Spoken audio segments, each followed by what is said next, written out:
Dignitaries, donors, special guests, and many others gathered on the St. Vincent de Paul Watkins campus for the ribbon-cutting ceremony to signify the opening of the new building which houses the 100-bed De Paul Manor.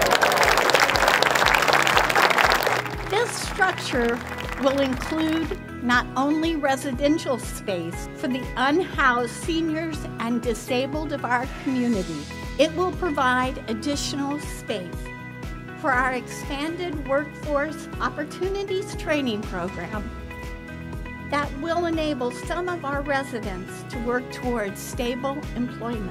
And it will also include a companion animal clinic supported by Midwestern University.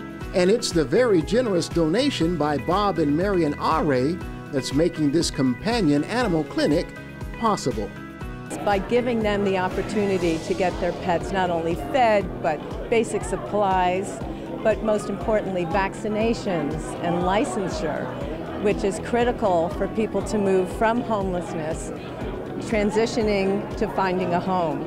And oftentimes, because animals were not having those benefits, it was a barrier for people to move forward. And no one's leaving their pet behind. Dennis Robinson is an example of how the workforce program can help in gainful employment.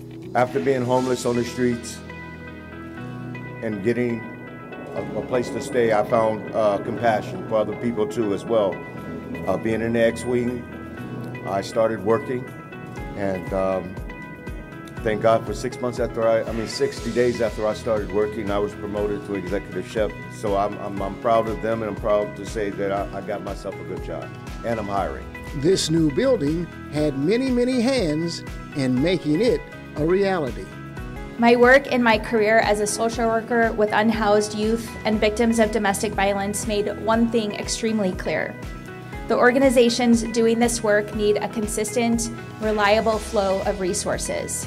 That's why I worked hard to make sure that we secured $150 million for the Arizona Housing Trust Fund and an additional $60 million in homeless shelter and services funds in last year's budget. And today, we're seeing those resources turn into roofs over Arizonans' heads. At Ryan Companies, we pride ourselves on creating places for people, businesses, and communities to thrive. Ozanam Manor and De Paul Manor could not be better examples of this goal coming true. This project is helping St. Vincent de Paul with their Housing 2025 initiative. The initiative aims to permanently house 2,025 individuals experiencing homelessness by the year 2025.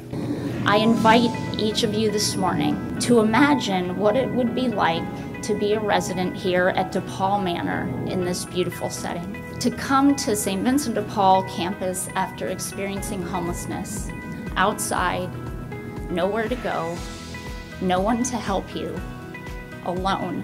And just when you think that you can't do it anymore, there's a light at the end of the tunnel, and you arrive to a bed all your own, to 3 meals a day in community, and one day coming out to sit in the shade in this peaceful courtyard and realizing that for the first time in a very long time, you feel hopeful and worthy and loved. And that's what we celebrate today.